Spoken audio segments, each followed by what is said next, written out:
வணக்கம் ஃப்ரெண்ட்ஸ். இப்போ நம்ம பார்க்க போகிறது 6th புக்கில் இருக்க பால்ட்டி டேர்ம் 2 தான்ப்பா. நம்ம நேற்று டேர்ம் 1 நமக்கு ஃபுல்லாகவே முடிச்சு கொடுத்துருப்போம். உங்களுக்கு வரிக்கு வரி வாசிச்சிருக்க மாட்டோம். நமக்கு எக்ஸாமுக்கு என்ன வேணும் அப்படிங்கிறத மட்டும்தான் நம்ம கொடுத்துருப்போம். இப்போ இந்த லெசன்லேயுமே இதில் டேர்ம் 2ல் 2 லெசன் இருக்குது. இந்த ரெண்டையுமே நம்ம இந்த ஒரே வீடியோவில் தான் பார்க்க போகிறோம். இதுலையும் நம்ம வரிக்கு வரி பார்க்க போகிறதில்ல. நமக்கு எக்ஸாம் ஓரியன்டாக என்ன வேணும், என்ன மாதிரி கொஸ்டின் வரும், நம்ம எதை எதை படித்தா மட்டும் போதும் அப்படிங்கிறத மட்டும்தான் நம்ம பார்க்க போகிறோம். இது உங்களுக்கு வித்தின் ஒரு 50 மினிட்ஸ்லேயே இந்த 2 லெசனுமே முடிஞ்சிடும். இது பாருங்கள். இப்போ இந்த லெசனில் என்னென்ன சொல்லியிருக்காங்க அப்படிங்கிறத பார்ப்போம். இதுக்கு முன்னாடி நம்ம சேனலில் 140 days ஸ்டடி பிளான் கொடுத்துருக்கோம்ப்பா. நம்ம பிளேலிஸ்ட்டில் இருக்குது, அதை போய் பாருங்கள். வெள்ளிக்கிழமை நம்ம ஆன்லைன் டெஸ்ட்டும், சண்டே நம்ம ஆஃப்லைன் டெஸ்ட்டு பிடிஎஃப்பும் டெலகிராமில் நம்ம கொடுத்துருக்கோம். விருப்பம் இருக்கிறவங்க, அந்த டெஸ்ட்டு எழுதணும் அப்படின்னு விருப்பம் இருக்கிறவங்க நம்ம டெலகிராம் சேனலில் ஜாயின் பண்ணிக்கோங்க. ப்ளஸ் இந்த நம்ம சேனலில் வர வீடியோ பிடிச்சிருந்துச்சுன்னா நம்ம சேனலை சப்ஸ்கிரைப் பண்ணிக்கோங்க. இப்போ வாங்க, இந்த தேசிய சின்னங்கள் அப்படிங்கிற லெசனில் நம்ம எக்ஸாம் ஓரியன்டாக என்னென்ன படிக்கணும் அப்படிங்கிறத மட்டும் பார்க்கலாம். ஒரு காற்றில் மைய அச்சுவா என்ன இருக்குது அப்படின்னு பார்த்தீங்கன்னா புலி அப்படின்னு தான் சொல்கிறாங்க. நெக்ஸ்ட்டு தாமரைப்பூவில் நிறைய இருக்குது. ஆனால் அந்த இளஞ்சிவப்பு நிறத்தில் இருக்குது பார்த்தீங்களா, அந்த தாமரைப்பூவை தான் செந்தாமரை பூ அப்படின்னு சொல்கிறாங்க. தமிழ்நாட்டில் புதுக்கோட்டை மாவட்டத்தில் இருக்கிற விராலிமலை அப்படிங்கிற இடத்துல தான் மயில்களுக்கான சரணாலயம் இருக்குது அப்படிங்கிறாங்க. அந்த மயிலுக்கு போர்வை தந்த வள்ளல் யார் அப்படின்னு கேட்டிங்கன்னா பேகன் அவர்கள் தான் அப்படின்னு சொல்கிறாங்க. மயில் தான் நம்ம தேசிய பறவை அப்படின்னு சொல்கிறாங்க. அது எப்போனா 1963. ஏன்னா புலி 73. நெக்ஸ்ட்டு பாருங்கள், அழகும் கம்பீரமும் நிறைந்த அந்த பறவை, அதோட அழகும் கம்பீரமாகவும் இருந்ததுனால அதுக்காகத்தான் அதை நம் நாடு தேசிய பறவையாக அங்கீகரித்தாங்க அப்படின்னு சொல்கிறாங்க. நெக்ஸ்ட்டு பாருங்கள், நீர்வாழ் பாலூட்டி எது அப்படின்னு கேட்டிங்கன்னா அது ஓங்கில் தான் அப்படிங்கிறாங்க. ஓங்கில்னா அது ஒன்றும் இல்லைப்பா, டால்ஃபின் இருக்குல்ல, அதை தான் ஓங்கில் அப்படின்னு சொல்கிறாங்க. அதுதான் நீர்வாழ் உயிரினங்களில் பாலூட்டியாக இருக்குது அப்படின்னு சொல்கிறாங்க.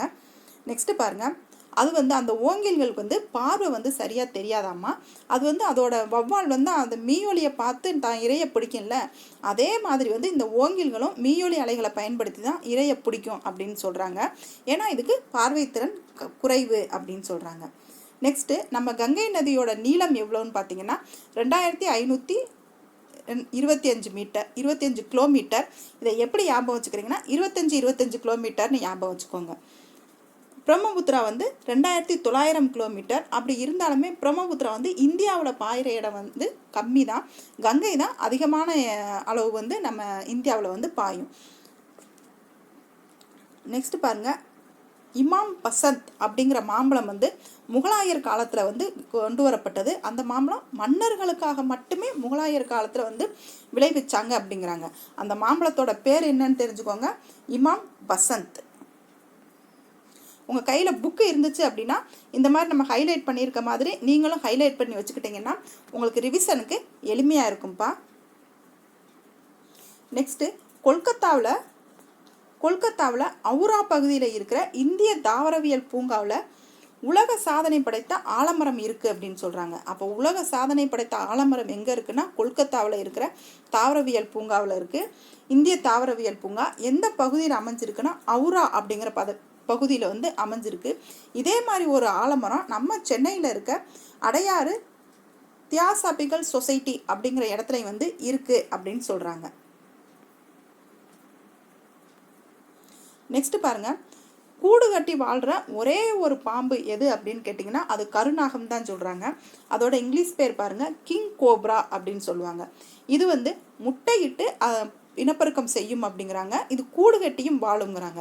அப்போ உலகிலேயே கூடு கட்டி வாழும் ஊர்வன உயிரினம் எதுன்னு கேட்டிங்கன்னா பாம்பு தான். இது முட்டையிட்டு இனப்பெருக்கம் செய்யும் அப்படின்னு சொல்கிறாங்க.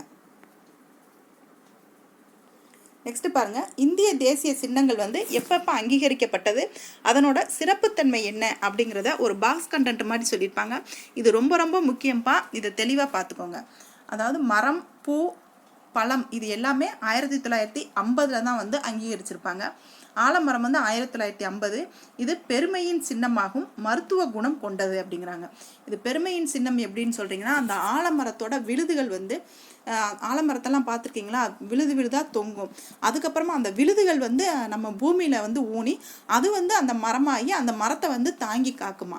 இது மாதிரி நம்ம மனித இனத்தில் வந்து மனிதர்கள் வந்து நம்ம பேரண்ட்ஸ் எல்லாம் வயசான பிறகு நம்ம குழந்தைங்க வந்து விழுதுகள் மாதிரி ஊனி அந்த பேரண்ட்ஸை வந்து பாதுகாக்கணும் அப்படிங்கிற அடிப்படையில் வந்து ஆலமரத்தை சொல்லுவாங்கப்பா.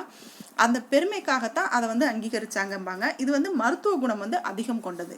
நெக்ஸ்ட் பாருங்க, தாமரை வந்து 1950 சேற்று நீரில் தான் வாழும். ஆனால் தாமரை வந்து மிக அழகாக இருக்கும். சேத்துல இருந்தாலும் அழகா இருக்குங்கிறதுக்காக அதை அங்கீகரிச்சிருப்பாங்க.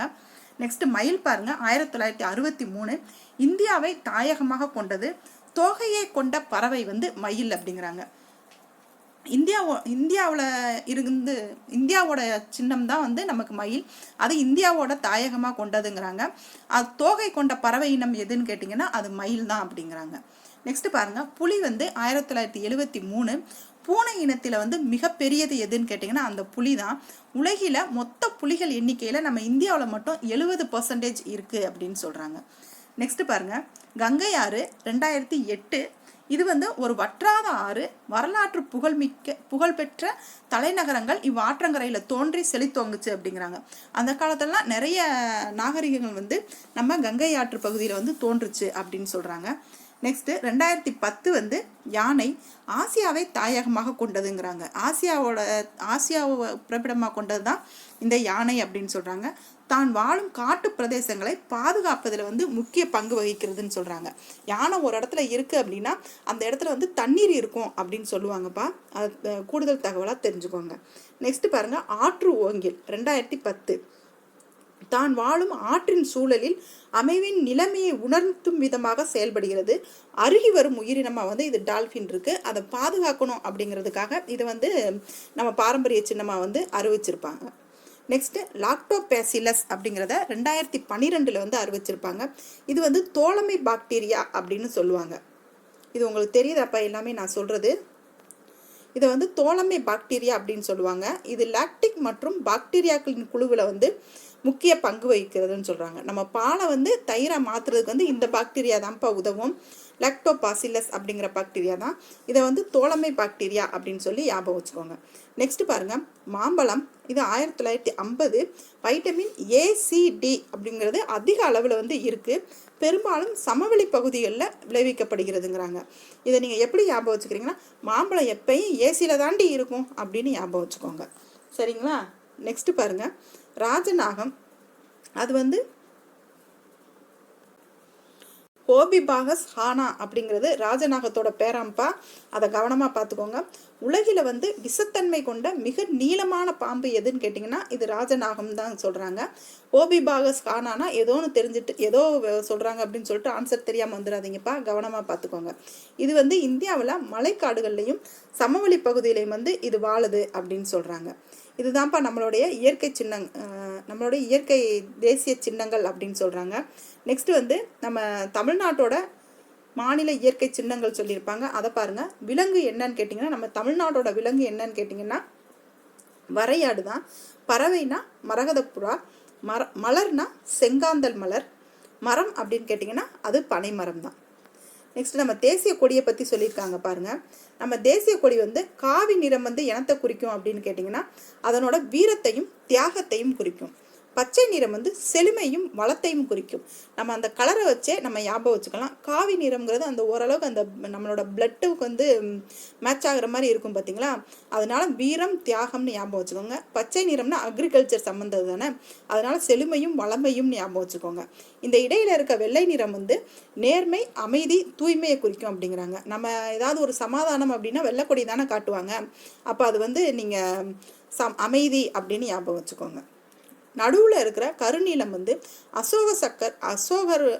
அசோகர் சக்கரம் இருக்கு இல்லைங்களா, அது வந்து அறவழியையும் அமைதியையும் குறிக்கும் அப்படின்னு சொல்கிறாங்க.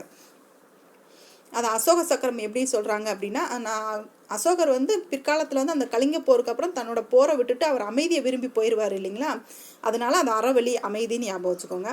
தேசிய கொடியின் நீள அகலம் என்னன்னு பார்த்தீங்கன்னா 3:2 தான்ப்பா. நீளம் தான் அதிகமாக இருக்கும், அகலம் கம்மியாக இருக்கும். ஞாபகம் வச்சுக்கோங்க, 3:2 என்ற விகிதத்தில் இருக்குது அப்படிங்கிறாங்க. நெக்ஸ்ட்டு நம்ம தேசிய கொடியை வந்து யார் வந்து வடிவமைச்சாங்க அப்படின்னா ஆந்திராவை சேர்ந்த பிங்காலி வெங்கையா அப்படிங்கிறவங்க தான் அதை வந்து வடிவமைச்சாங்க. விடுதலை இந்தியாவின் முதல் தேசிய கொடி வந்து தமிழ்நாட்டில் இருக்க குடியாத்தம் அப்படிங்கிற வேலூர் மாவட்டத்தில் தான் அவங்க நெஞ்சிருக்காங்க. இந்த கொடியை வந்து நம்ம நாட்டின் முதல் பிரதமர் வந்து பண்டித ஜவஹர்லால் நேரு அவர்கள் 15/8/1947 நம்ம சுதந்திரம் அடைஞ்ச அன்னைக்கு செங்கோட்டையில் வந்து ஏற்றுனாங்க அப்படிங்கிறாங்க. இந்த கொடி தற்போது எங்கே இருக்குது அப்படின்னு பார்த்தீங்கன்னா, நம்ம சென்னையில் இருக்க புனித ஜார்ஜ் கோட்டை அருங்காட்சியகத்தில் வந்து பொதுமக்கள் பார்வைக்கு வந்து வச்சுருக்காங்க அப்படின்னு சொல்கிறாங்க. நெக்ஸ்ட் பாருங்க, நம்ம அசோக சக்கரம் வந்து எத்தனை ஆரங்களை கொண்டு இருக்கு அப்படின்னா 24 ஆரங்களை கொண்டு இருக்கு அப்படிங்கிறாங்க. கொடியாத்த குமரன் அவங்கள பாருங்க. நீங்க கொடியாத்த குமரன் வந்து திருப்பூர் குமரன் அப்படின்னு சொல்லுவாங்க. இவங்க வந்து திருப்பூர்ல பிறக்கலப்பா, ஈரோட்டில் தான் பிறந்திருப்பாங்க. இவங்க அந்த திருப்பூர் கலவரத்தில் வந்து இவங்க இறந்திருப்பாங்க. அதனால இவங்களை திருப்பூர் குமரன் அப்படின்னு சொல்லுவாங்க. 1932 வந்து காந்தியடிகளை வந்து கைது செஞ்சிருவாங்க. அதுக்காக வந்து போராட்டம் நடத்தும்போது இவங்களை வந்து ஆங்கிலேயர்கள் எவ்வளவோ துன்புறுத்தி அடிச்சிருப்பாங்க. அப்படி அடித்து தான் உயிர் போகிற நிலைமையில கூட அவங்க கையில் இருந்த கொடியை வந்து அவங்க விட்டுருக்க மாட்டாங்க.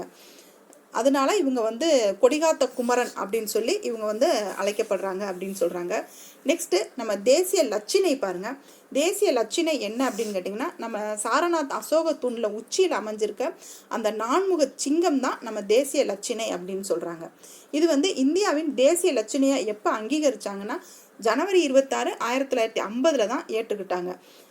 இது எப்படி ஞாபகம் வச்சுக்கிட்டீங்கன்னா, குடியரசு தினத்தப்ப நாங்கள் சிங்க மாதிரி எங்கள் நாட்டை விடுதலை பெற வச்சது மட்டும் இல்லாமல் நாங்கள் குடியரசாகவும் ஆகிட்டோம் அப்படின்னு ஞாபகம் வச்சுக்கோங்க. ஏன்னா அந்த தேசிய லட்சினை வந்து நம்ம 4முக சிங்கத்தை தானே சொல்கிறோம். அதனால ஜனவரி 26, 1950 உங்களுக்கு எளிமையாக ஞாபகம் வந்துடும். நெக்ஸ்ட் பாருங்க, அதில் வந்து அடிப்பகுதியில் வந்து சத்தியமேவ ஜெயதே அப்படின்னு பொறிக்கப்பட்டிருக்கும். அதோட பொருள் என்ன அப்படின்னு கேட்டிங்கன்னா, வாய்மையே வெல்லும் அப்படிங்கிறதான் அதோட பொருள் அப்படின்னு சொல்கிறாங்க. இது வந்து மேல் பகுதி அடிப்பகுதி அப்படின்னு 2 பகுதியாக பிரிச்சிருக்காங்கன்றாங்க. இந்த இது வரைக்கும் தான்ப்பா அடிப்பகுதி, இதுக்கு மேலே இந்த சிங்கம் நிற்குது பார்த்தீங்களா, இது வந்து மேல் பகுதி அப்படின்னு சொல்கிறாங்க. இந்த மேல் பகுதி வந்து 4 சிங்கங்கள் வந்து இந்த 3 தான் தெரியுது இல்லைங்களா, ஒரு சிங்கம் இதுக்கு பின்னாடி இருக்கும். 4 சிங்கங்கள் வந்து ஒன்றுக்கொன்று பின்பக்கமாக பொருந்தி இருக்குமாறு வட்ட வடிவமான பீடத்தில் வந்து அமைச்சிருக்காங்கங்கிறாங்க. நமது லட்சினையில் வந்து 3 சிங்க உருவத்தை தான் நம்ம பார்க்க முடியும், ஒரு உருவம் பின்னாடி இருக்கும். நெக்ஸ்ட்டு இது ரொம்ப ரொம்ப முக்கியம்ப்பா. இந்த அடிப்பகுதியில் வந்து யானை, குதிரை, காளை, சிங்கம் அப்படிங்கிற 3 உருவங்கள் வந்து இதில் பொறிச்சிருப்பாங்க. இதில் பாருங்கள், கீழேயே தெரியும், இந்த தெரியுது 2 உருவம் இங்கிட்ட தெரியுது பார்த்தீங்களா, மித்த 2 உருவம் அந்த சைடில் இருக்கும். அது என்னென்னு பாருங்கள், யானை, குதிரை, காளை, சிங்கம் அப்படிங்கிறது. யானை மாதிரி இருந்தாலும் நான் குதிரை மாதிரி ஓடிட்டு காளை மாதிரி சுறுசுறுப்பாக சிங்கம் மாதிரி இருப்பேன் அப்படின்னு ஞாபகம் வச்சுக்கோங்க. யானை அப்படிங்கிறது அதோட ஆற்றலை குறிக்கும். குதிரை அப்படின்னா வேகம், காளை அப்படின்னா கடின உழைப்பு, சிங்கம்னா கம்பீரம். இது இந்தியன்ஸை பொறுத்தே ஞாபகம் வச்சுக்கோங்க. இந்தியாக்காரவங்க வந்து கடினமான உழைப்பாளி, ஆனால் கடினமாக உழைச்சாலும் அவங்க வந்து கம்பீரமாக இருப்பாங்க. எந்த வேலையுமே ஃபாஸ்ட்டாக செய்யக்கூடிய ஆற்றல் பெற்றவங்க அப்படின்னு ஞாபகம் வச்சுக்கோங்க. நம்மளை வச்சே எளிமையாக ஞாபகம் வச்சுக்கோங்கப்பா. வேறு ஷார்ட்கட் எங்கேயும் போகாதீங்க. நம்மளை வச்சுக்கிட்டோன்னா நமக்கு ரொம்ப ஈஸியாக வந்து நம்ம மனசில் வச்சுக்கிற மாதிரி இருக்கும். நெக்ஸ்ட் பாருங்க, அசோகர் காலத்தில் சாரநாத் தூணின் உச்சியில் அமைந்திருந்த 4முக சிங்கம் வந்து தற்போது எங்கே இருக்குது அப்படின்னா சாரநாத் அருங்காட்சியகத்தில் வந்து பாதுகாக்கிறாங்க அப்படின்னு சொல்லியிருக்காங்க. நம்ம தேசிய கீதத்தை பற்றி என்ன சொல்லியிருக்காங்கன்னு பாருங்கள். நம்ம ஜனகன மன அப்படிங்கிறத நம்மளோட தேசிய கீதம். இதை வந்து யார் எழுதுனாங்க அப்படின்னா ரவீந்திரநாத் தாகூர் அவர்கள் வங்காள மொழியில் எழுதுனாங்க. இதை வந்து எப்போ ஏற்றுக்கிட்டாங்க அப்படின்னு பார்த்தீங்கன்னா ஜனவரி 24, 1950 இந்திய அரசியலமைப்பு சபையால் வந்து இவங்க ஏற்றுக்கிட்டாங்க அப்படிங்கிறாங்க. இதை ஃபஸ்ட்டு எங்கே பாடினாங்கன்னா 1911 டிசம்பர் 27 கொல்கத்தாவில் நடைபெற்ற இந்திய தேசிய காங்கிரஸ் மாநாட்டில் வந்து இந்த பாட்டை வந்து ஃபஸ்ட்டு பாடினாங்க அப்படிங்கிறாங்க. 1911 டிசம்பர் 27 கொல்கத்தா மாநாடுன்னு ஞாபகம் வச்சுக்கோங்க. இதை பாடும்போது பின்பற்ற வேண்டியவை என்னென்னு பாருங்கள். இதை 52 வினாடிகளுக்குள்ளே பாடி முடிக்கணும் அப்படின்னு சொல்கிறாங்க. பாடும்போது நம்ம எந்த அசைவும் இல்லாமல் நேராக நிமிர்ந்து நிற்கணும்னு சொல்கிறாங்க. பொருள் புரிஞ்சு கரெக்டாக பாடணும் அப்படின்னு சொல்கிறாங்க. நெக்ஸ்ட்டு நம்ம தேசிய பாடல் பாடுங்க, வந்தே மாதரம். இதை வந்து எழுதினவங்க யாருன்னா வங்காள எழுத்தர் வந்து பங்கிம் சந்தர் சட்டர்ஜி அப்படிங்கிறவங்க தான் இந்த வந்தே மாதரம் பாடலை எழுதியிருப்பாங்க. இது வந்து அவங்க எழுதின ஆனந்த மடம் அப்படிங்கிற புக்கில் இருந்து எடுத்திருப்பாங்க. இதை வந்து ராஜேந்திர பிரசாத் அவர்கள் தான் 1950 ஜனவரி 24 அப்போ தேசிய பாடல்னு அறிவிச்சிருப்பாங்க. தேசிய உறுதிமொழி பாருங்க, இந்தியா எனது தாய்நாடு அப்படின்னு சொல்லி நம்ம ஸ்கூல் படிக்கும்போது ப்ரேயர் எல்லாம் படிச்சிருப்போம் இல்லைங்களா, அதுதான் தேசிய உறுதிமொழி. இதை யார் எழுதுனான்னு பார்த்தீங்கன்னா பிதிமாரி வெங்கட சுப்பாராவ் அப்படிங்கிறவங்க தெலுங்கில் எழுதியிருக்காங்க அப்படின்னு ஞாபகம் வச்சுக்கோங்க. இது தேசிய உறுதிமொழி யாருன்னா நம்ம உறுதியாக இருக்கணும், எவ்வளோ மாற்றம் வந்தாலும் நம்ம உறுதியாக இருக்கணும் அப்படின்னு ஞாபகம் வச்சுக்கோங்க. எதில் எழுதுனாங்கன்னா தெலுங்கு மொழி. தேசிய நுண்ணுயிரி பாருங்கள், இது நம்ம ஏற்கனவே பார்த்துட்டோம்ப்பா. 2012 வந்து தேசிய நுண்ணுயிரி வந்து அங்கீகரிச்சிருக்காங்க.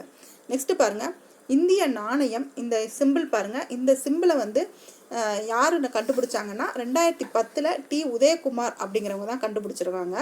16ஆம் நூற்றாண்டில் வந்து நம்ம ஷெர்ஷா சூரி வெளியிட்ட வெள்ளி நாணயத்துக்கு வந்து என்ன பேர் அப்படின்னு கேட்டிங்கன்னா ரூபியா அப்படின்னு சொல்கிறாங்க. அதுதான் நாளடைவில் வந்து ரூபாய் அப்படின்னு மாறுச்சு அப்படிங்கிறாங்க. நெக்ஸ்ட்டு தேசிய நாட்காட்டி பாருங்கள், இது வந்து கனிஷ்கர் காலத்தில் கிபி 78 சக ஆண்டு முறை தொடங்கியது அப்படிங்கிறாங்க. இந்த தேசிய நாட்காட்டி வந்து எதன் அடிப்படையில் வந்துச்சுன்னா நம்ம கனிஷ்கர் காலத்தின் அடிப்படையில் தான் வந்துச்சு.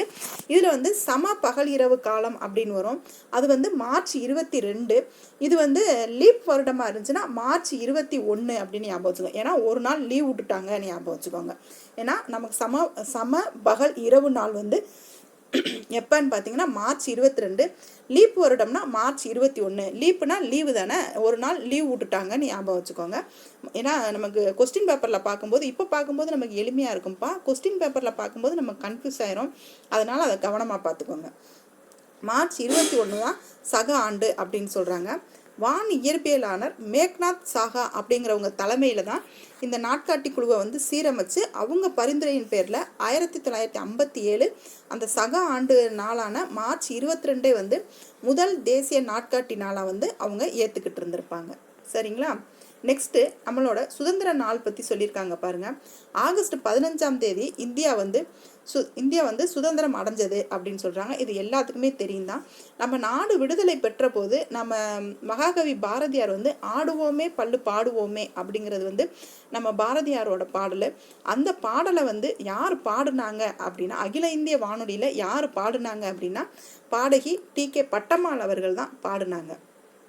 அன்னைக்கு நம்ம சுதந்திர நாள் அன்னைக்கு யார் கொடியேற்றுவாங்கன்னா பிரதமர் அவர்கள் டெல்லியில் செங்கோட்டையில் வந்து கொடியேற்றுவாங்க. குடியரசு தினத்தன்னைக்கு தான்ப்பா குடியரசுத் தலைவர் கொடியேற்றுவாங்க. நம்ம இண்டிபெண்டன்ஸ் டே அன்னைக்கு பிரதமர் கொடியேற்றுவாங்க. இது ரெண்டையுமே பிரித்து பார்த்துக்கோங்க. அவங்க வந்து டெல்லியில் இருக்க செங்கோட்டையில் ஏற்றுவாங்க. நமக்கு குடியரசுத் தலைவர் வந்து எங்கே கொடியேற்றுவாங்க அப்படின்னு பார்த்தீங்கன்னா டெல்லியில் இருக்க கர்தவ்யாபாத் அப்படிங்கிற இடத்துல தான் அவங்க ஏற்றுவாங்க. இந்த இடத்த வந்து நீங்கள் பிரித்து பார்த்துக்கோங்க. நம்ம 1950 ஜனவரி 26ஆம் தேதி தான் குடியரசு நாளாக வந்து நம்ம அறிவிக்கப்பட்டு நம்ம கொண்டாடிட்டு வரோம். இந்திய அரசியல் சாசனம் வந்து நடைமுறைக்கு வந்தனால தான் நம்ம குடியரசு நாளாக வந்து கொண்டாடுறோம். அந்த இடம் மட்டும் பார்த்துக்கோங்க, கர்தவ்யாபாத் அப்படிங்கிற இடத்துல தான் அவங்க கொடியேற்றுவாங்கன்னு சொல்கிறாங்க. நெக்ஸ்ட் பாருங்கள், இந்திய குடியரசு நாளில் 3வது நாள் வந்து ஜனவரி 29. அன்னைக்கு வந்து பாசறைக்கு திரும்புதல் அப்படிங்கிற விழா வந்து சிறப்பாக நடைபெறும் அப்படிங்கிறாங்க. அந்த நாளில் வந்து குடியரசுத் தலைவர் என்ன செய்வாங்கன்னா தரைப்படை, கப்பற்படை, விமானப்படை 3 படையை சேர்ந்தவங்களுக்கு வந்து தேநீர் விருந்து வந்து அளிப்பாங்க. குடியரசுத் தலைவர் மாளிகை வந்து வண்ண விளக்குகளால் வந்து ஜொலிக்கும் அப்படின்னு சொல்கிறாங்க. நெக்ஸ்ட்டு காந்தி ஜெயந்தி பாருங்கள். நம்ம தேசத்தந்தை காந்தியடிகள் வந்து பிறந்த நாள் எப்போன்னு பார்த்தீங்கன்னா அக்டோபர் 2. அந்த நாளை அகிம்சை தினமாக கொண்டாடணும் அப்படின்னு சொல்லிட்டு ஐநா சபை வந்து 2007 வந்து அங்கீகரிச்சிருப்பாங்க. இதை எப்படி ஞாபகம் வச்சுருக்கீங்கன்னா காந்தி எப்பயும் கையில் வந்து கைத்தடி வச்சுருப்பாங்கல்ல, அது இந்த மாதிரி தானே இருக்கும் கைத்தடி, அதனால 2007 அப்படின்னு ஞாபகம் வச்சுக்கோங்க. சரிங்களா? இதோட இந்த லெசன் முடியுதுப்பா. இந்த லெசனில் உங்களுக்கு எக்ஸாமுக்கு என்ன வேணும் அப்படிங்கிறத மட்டும்தான் நம்ம பிரித்து கொடுத்துருக்கோம். இதை ஒன்ஸ் நீங்கள் பார்த்துட்டு நீங்கள் லெசனை ஃபுல்லாக ஒருக்க வாசித்து பார்த்துருங்க. அப்போ தான் உங்களுக்கு இந்த லெசனோட இம்பார்ட்டன்ட் புரியும். அடுத்து நம்ம டேர்ம் 3 அடுத்த வீடியோவில் பார்க்கலாம். தேங்க்யூ.